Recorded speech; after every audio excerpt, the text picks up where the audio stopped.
I did get to do part of my lesson at school, but right now our students are at home and we're doing the distance learning or the e-learning. And for the final piece of my lesson, I did ask for students to write a letter to their parents, trying to convince them or give them the reasons why they should have a compost bin at home. So I was able to contact 2 students and they send me their writing. So I'm just going to read them to you right now. Dear Mom and Dad, it would be wonderful if we could have a compost bin in our backyard. We could use all the rich soil to plant fruits and vegetables to eat. We wouldn't need to waste gas and drive to the grocery store to buy fruits and vegetables. We could just pull them out. Plus, there is lots of benefits to have a compost bin. For example, fruits and vegetables from the grocery store has lots of chemicals. And with all our rich soil, there wouldn't be chemicals. We would be chemical free. Sincerely, and then the student's name. So that was the assignment that she sent to me. She did it at home and they sent me a picture. Her and her mom sent me a picture showing that they did complete the writing that was required for this lesson.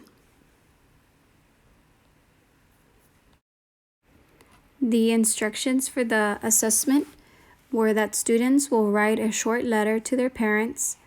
The purpose of the letter is to try to convince their parents to have a compost bin at home.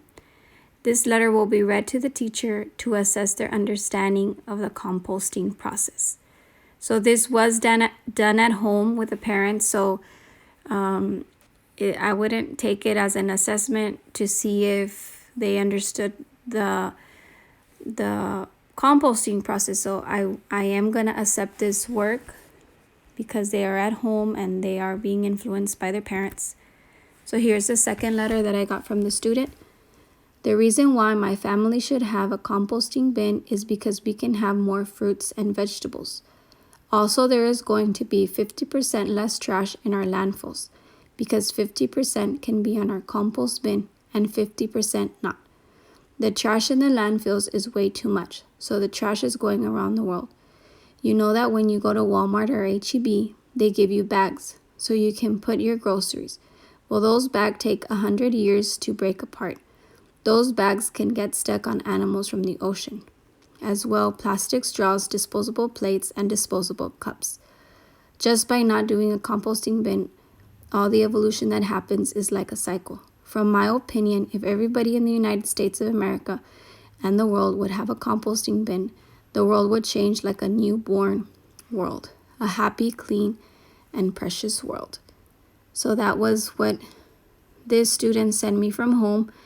Again, they are at home doing the distance learning, and she took a photo of her writing, and she sent it to me. Again, I wasn't able to finish this at school with them because our students are currently at home doing the distance learning.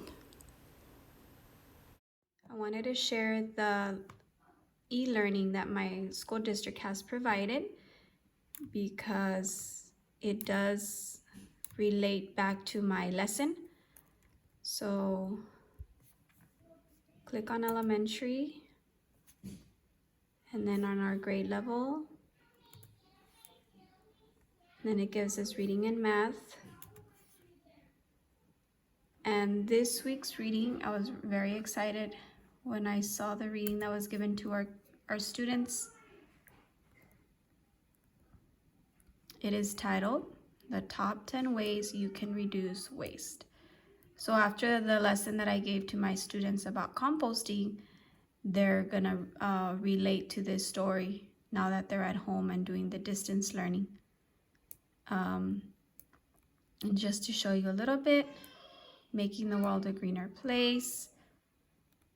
How can you reduce waste? So these are all these vocabulary words that we were going over on our activity, our vocabulary activity, the Four Corners vocabulary.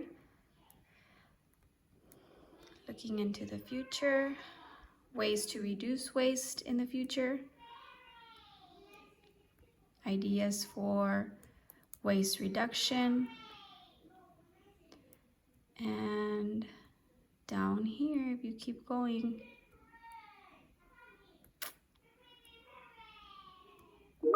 there is a section on compost, making a compost. So they'll be excited to read that when they're at home. Just wanted to share, I thought it was neat.